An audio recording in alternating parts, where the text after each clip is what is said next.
Muito bem, estamos aqui para mais uma live. Estamos aqui para falar um pouquinho do amor de Deus, né? Quem pôde ir ao culto, quem pôde ir à igreja,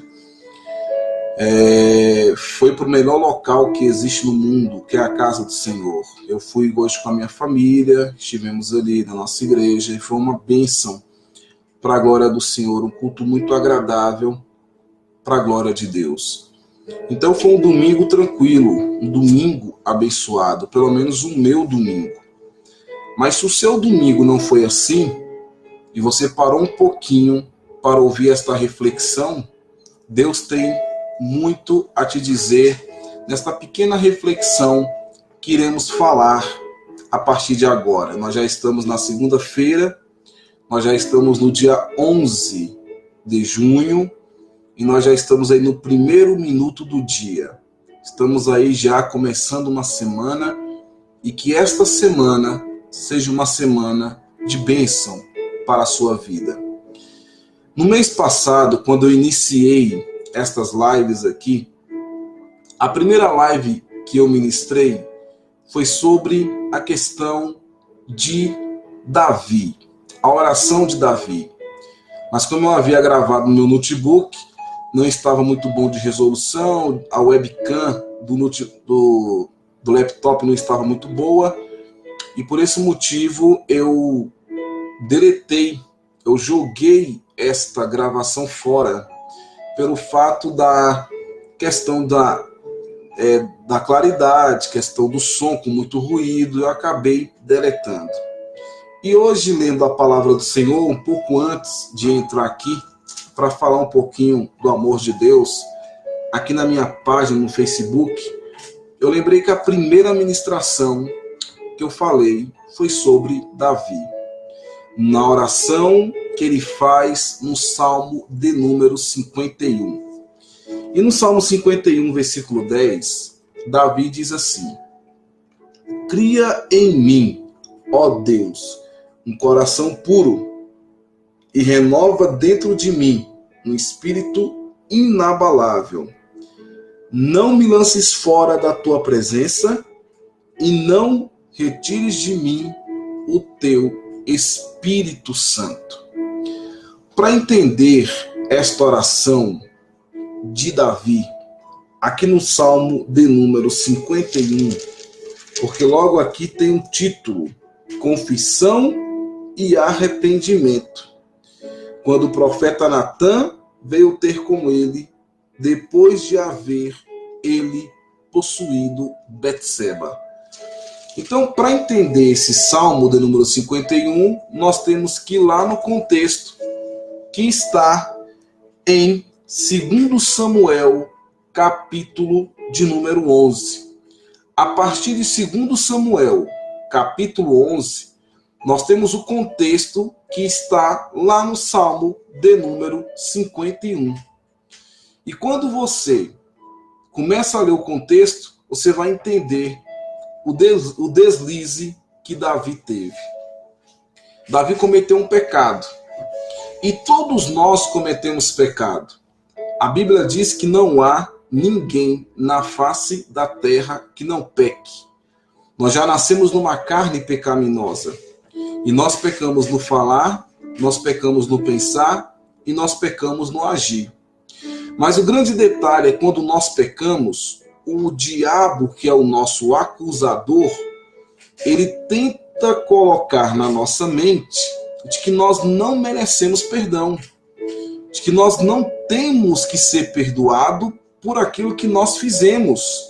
E isto é uma mentira dele. Porque quando você peca, você tem condição de pedir perdão e Deus então te perdoar. E Davi, ele teve um deslize. Em 2 Samuel, a partir do capítulo 11, narra essa história. O povo estava na guerra, estava na batalha, e Davi então, numa tarde, subiu no terraço para ver como é que estava a guerra, para ver como é que estava a batalha. E quando Davi sobe no terraço, ele vê uma mulher tomando banho. E ele chama alguns emissários e pergunta quem é aquela mulher. A Bíblia diz que era uma mulher muito formosa. uma mulher muito linda, uma mulher muito bonita. E aí os emissários falaram para Davi, ali é Betseba, mulher do heteu Urias. E Davi, com todo o poder que ele tinha, ele mandou chamar aquela mulher. A Bíblia diz que esta mulher foi até a presença de Davi, a carne falou mais alto, eles se deitaram, coabitaram, e a Bíblia diz que eles cometeram um grande pecado diante de Deus. Ao se deitar com Davi e Betseba, ela manda um recado para Davi e fala o seguinte: eu estou grávida. Automaticamente Davi elabora um plano. E Davi chama Urias, fala que Urias está muito cansado, está na guerra, e pede para que Urias desça para sua casa, que vá para a sua casa. A intenção de Davi qual era? Betseba desce para a casa de Urias, vai se deitar com ele, e aí vai dizer que o filho é dele. Só que Urias não foi. O plano A foi descartado. Então Davi foi para o plano B. E no plano B, Davi leva Urias para o seu palácio, dar bebidas para Urias, na intenção dele ficar embriagado. Ele ficou embriagado, mandou Urias descer para sua casa, mas a Bíblia diz que ele não desceu, ficou na porta do palácio e não voltou para sua casa. A Bíblia diz então que o plano B foi na cabeça de Davi, não deu certo, ele vai para o plano C. E no plano C, ele escreve uma carta para entregar para Joabe e fala o seguinte: Urias, leva essa carta para Joabe.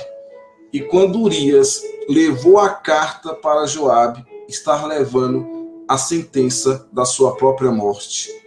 Davi, então, escreve uma carta e fala assim: coloca Urias o heteu na frente da batalha, na frente da guerra, para que ele seja ferido e para que ele morra. Assim aconteceu. Urias ficou na frente da batalha e Urias morreu. Observa que um pecado foi chamando o outro pecado. Primeiro, ele olhou para uma mulher casada. Segundo, ele coabitou com essa mulher que era casada.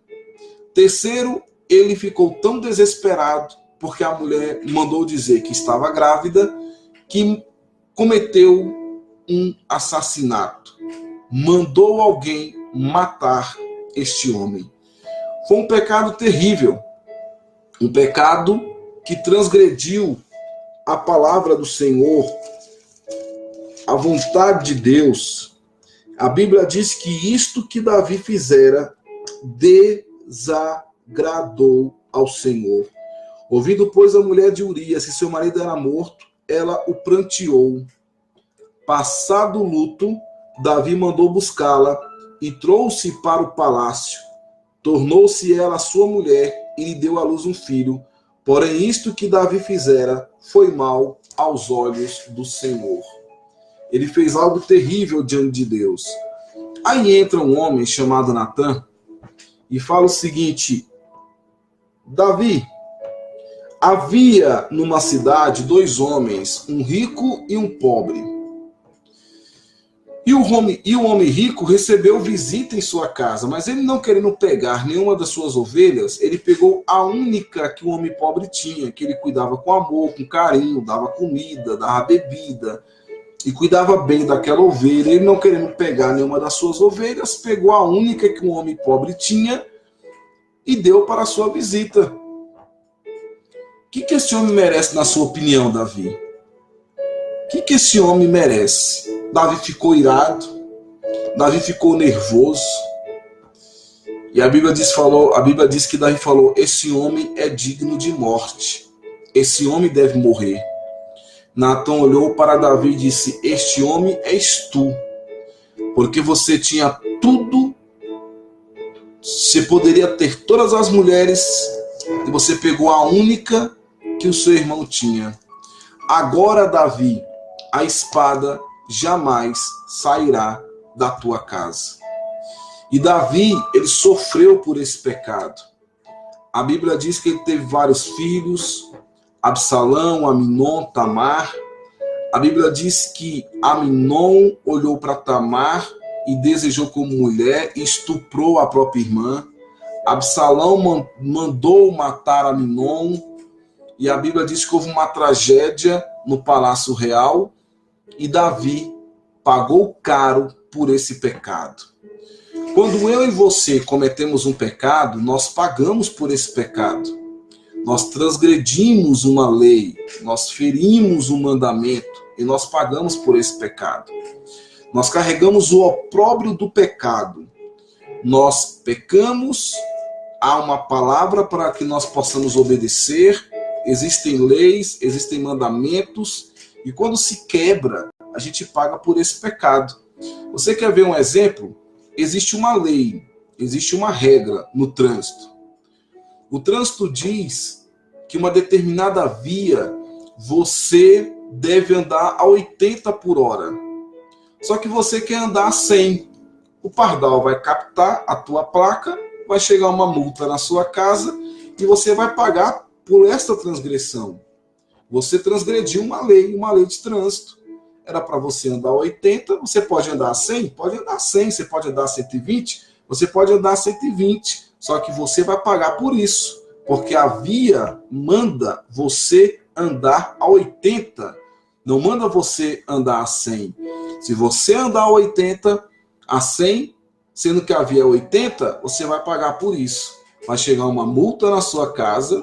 Se você não pagar essa multa, você pode até perder a sua carteira, porque dependendo dos pontos que você for acumulando, o Detran toma a sua carteira e a sua habilitação é cassada e você não pode mais dirigir. Então, se você quebra um mandamento, se você quebra uma lei, você paga por isso. E Davi pagou caro pelo pecado que ele cometeu. Agora, pecar, nós pecamos. Nós pecamos todo dia, pecamos toda hora. Nós pecamos no falar, no pensar, no agir. Só que o diabo fala o seguinte: pecou, já era. Você pecou, você não pode fazer mais nada, porque você está em pecado. Por exemplo, você fez alguma coisa no passado, quando você era solteiro, e agora você é casado, tem filhos. E aí o diabo fala: você não pode falar isso para o seu filho, porque você fazia isso no passado. E aí você acaba aceitando esta mentira do diabo e acha que não tem autoridade para repreender o seu filho ou a sua filha por algo que você fez no passado. Então, nessa reflexão dessa noite, eu quero te dizer: não importa o que você fez no passado, Deus, se você pediu perdão, Deus colocou uma pedra em cima, lançou no mais profundo do abismo, e Deus não se lembra mais deste pecado. De repente você faz uma coisa tão feia que você não tem coragem nem de falar para as pessoas, de tanta vergonha que você sente quando você possa imaginar, quando você lembra aquilo que você fazia no passado. E você pediu perdão, Deus te perdoou, mas talvez você nunca tenha se perdoado e acha que Deus não te perdoou. E Davi vem dizendo no Salmo 51,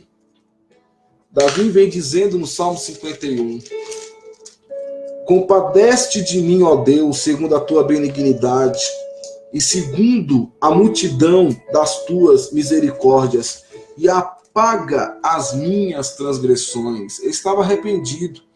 Existe o arrependimento e existe o remorso. Quando você se arrepende, você sente que houve um arrependimento. Agora, quando é o remorso, não. Você pede perdão, mas de boca para fora.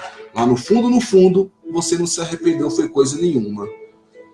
E Davi, ele se arrependeu. Ele ora que lava-me completamente da minha iniquidade e purifica-me do meu pecado. Pois eu conheço as minhas transgressões e o meu pecado está sempre diante de mim. Eu fecho o olho e lembro de Urias, da fidelidade que ele tinha com o meu reinado. Ele era um homem tão fiel a mim que ele não teve coragem de descer e ficar na sua casa. Uma palavra bem simples, ele foi liberado num dia de folga. Você que trabalha, alguém te dá uma folga, você pega na hora, você está de folga amanhã, você vai na hora, você quer descansar, você quer ficar em casa, você quer ficar tranquilo. E Urias não aceitou esse dia de folga, porque tinha ali uma artimanha de Davi em tudo isso. Mas a Bíblia diz que ele falava assim, ó, o meu pecado está sempre diante de mim. Ele lembrava daquela carta que ele escreveu e mandou Urias entregar para Joabe para que Urias pudesse ser morto. Então ele lembrava de tudo isso. O meu pecado está sempre diante de mim. Pequei contra ti somente, e fiz o que é mal perante os teus olhos.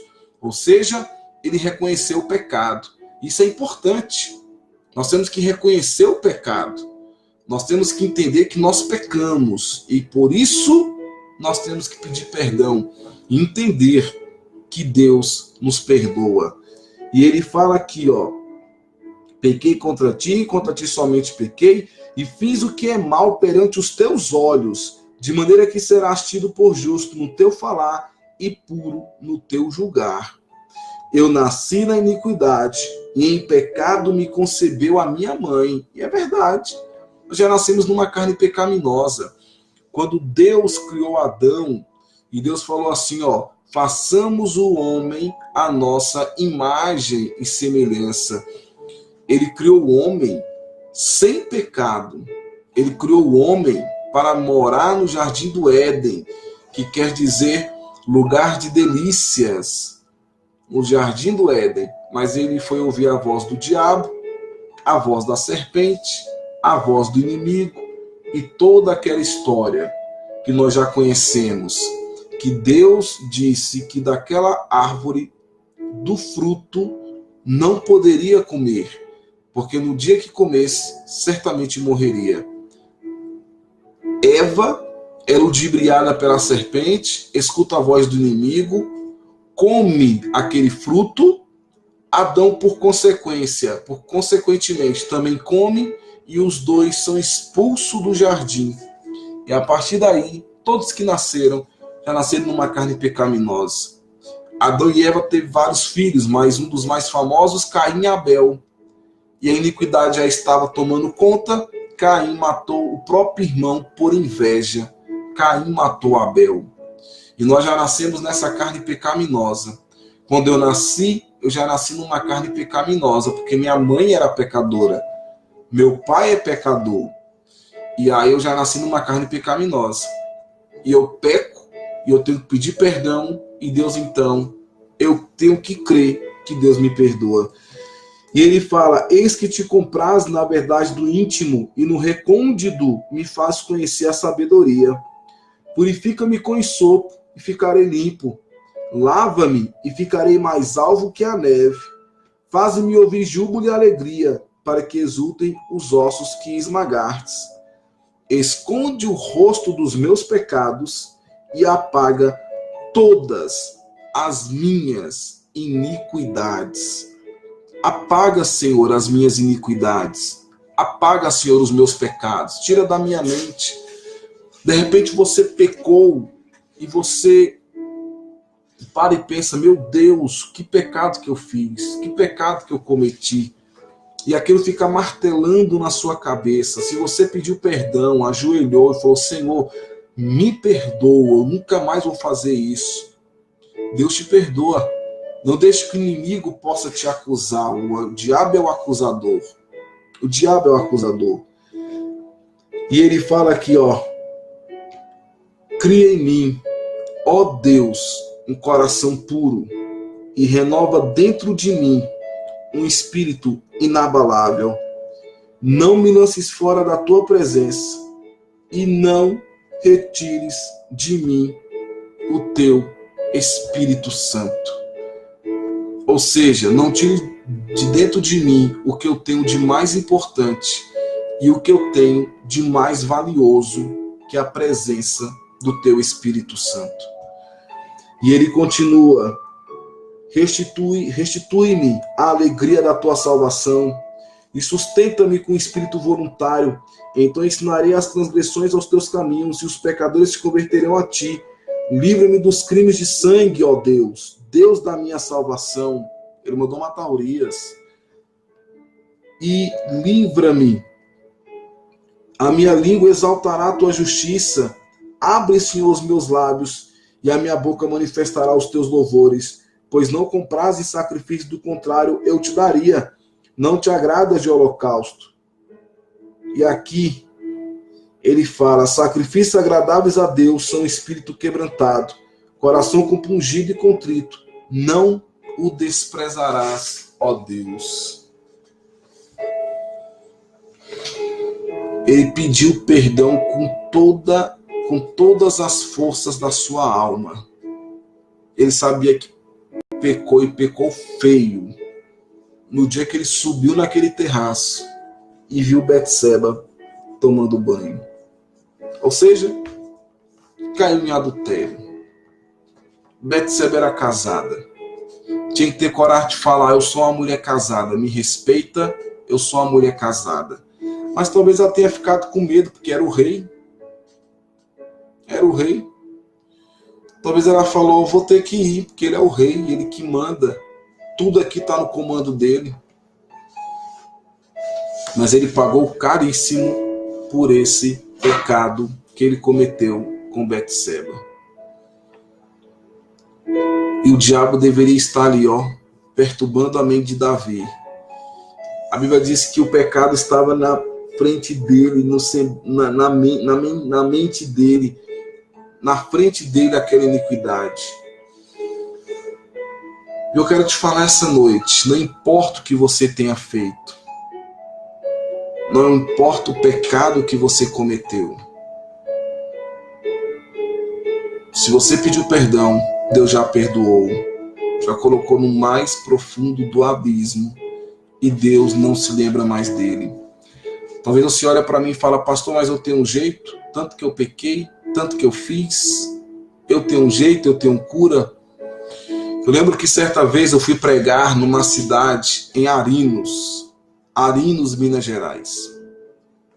Era uma cruzada evangelística e eu era o pregador do sábado à noite. Só que na sexta-feira, na abertura, houve um testemunho de um homem. Na abertura não, no encerramento, no domingo à tarde, no encerramento da cruzada. Até porque começou a divulgar, desde sexta-feira, que haveria um homem que iria contar um testemunho daquilo que Deus fez na vida dele. E esse homem começou a contar um testemunho.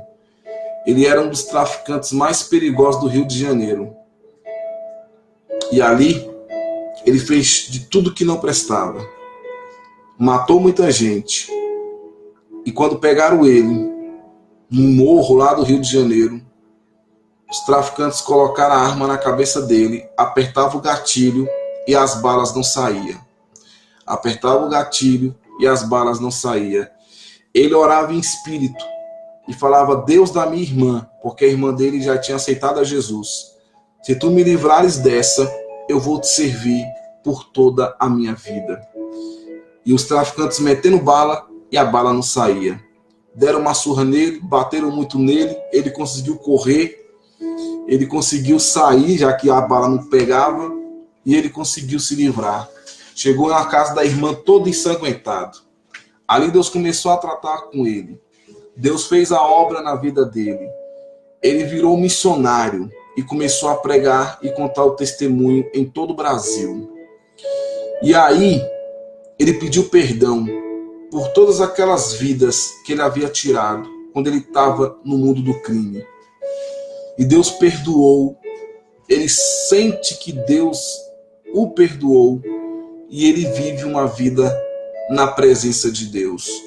Ele abriu um texto e o texto dizia: pois não existe nenhuma condenação para aqueles que estão em Cristo Jesus. E ele foi abençoado. Qual foi o pecado que você cometeu? pecado tão horrível, você cometeu um pecado tão feio, tão gritante assim diante de Deus, que você sentir vergonha só em pensar naquele pecado que você fez. E o diabo falando, você não vai ser perdoado. Deus não vai te perdoar. E isto é uma mentira. Só existe algo, uma coisa que não tem perdão. É a blasfêmia contra o Espírito Santo. Blasfêmia contra o Espírito Santo. Mas se você pediu perdão por algo que você fez, Deus tem poder para te perdoar. Deus tem poder para te perdoar. Não importa o que você fez, não importa o que você cometeu, Deus não vai levar o tempo da ignorância. Ele tem poder de te perdoar. Não deixe o diabo dizer que você não pode mais fazer a obra de Deus porque você pecou. Não pode mais cantar porque você pecou. Não pode mais pregar porque você pecou. Não pode mais fazer nada para Deus porque você pecou. Você fez isso, você fez aquilo. Não deixe o diabo colocar na sua mente que você não serve para ser um homem de Deus porque você fez aquilo no passado. O dia de ontem já foi. Já estamos aqui no dia 11. Agorinha era dia 10. Mas já não é mais dia 10. Agora é 11. O dia de ontem não volta mais. Eu não consigo fazer nada. Eu não consigo ir mais para o dia 10. Eu posso esperar o dia 12. Eu posso viver o dia 11, que eu já estou no dia 11. Mas o dia 10 eu não consigo voltar mais nele. Já era. Já virou o relógio. Já são 00:27. Já estamos no dia 11. Dia 10, o que fez, fez. O que deu para fazer, foi feito. O que deu para realizar, já foi realizado. Agora já foi. É igual ao passado. O passado já foi. Você fez? Fiz. Foi porque você quis? Talvez. Foi porque você foi influenciado, te impulsionar a fazer aquilo? Não sei. Eu sei de uma coisa, se você fez e você pediu perdão, Deus te perdoou. Se você fez e ainda não pediu perdão, peça perdão. E Deus vai te perdoar. Peça perdão por uma pessoa que você magoou, que você fez um pecado, que você fez alguma coisa. Deus, ele te perdoa. E o nome do Senhor vai ser glorificado e exaltado. Entenda uma coisa, o diabo é o acusador e ele vai sempre te acusar e vai dizer, esquece, tu já pecou, já cometeu pecado e você não tem mais direito de fazer nada, agora você está condenado e vai para o inferno e vai viver com Satanás no lago de fogo e enxofre.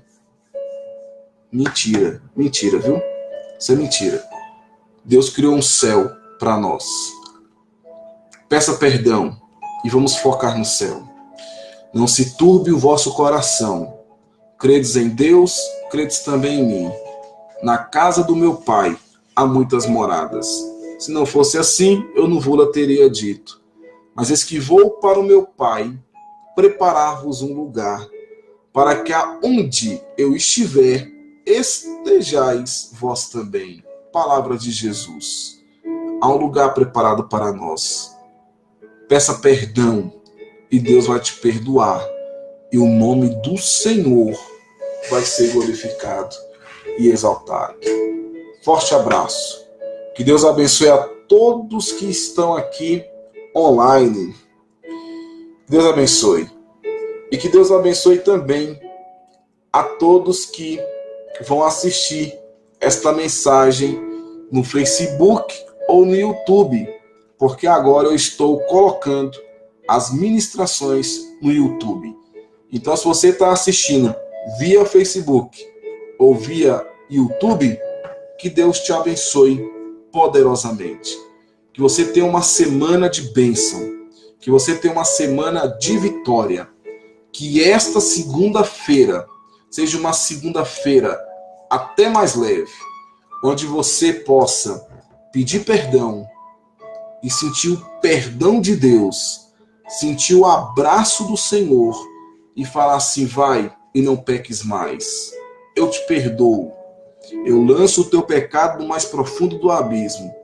Ainda que os nossos pecados sejam vermelhos como escarlate, o Senhor nos perdoa e faz com que as nossas vestes ficam brancas como a lã. Então, sinta-se perdoado por Deus. Sinta-se perdoado pelo Senhor. Entenda, há um lugar preparado para mim e para você. Há uma morada celestial preparada para mim e para você. E Deus irá nos abençoar no nome de Jesus. Forte abraço. Que Deus te abençoe. Fique com Deus. Em nome de Jesus. Amém.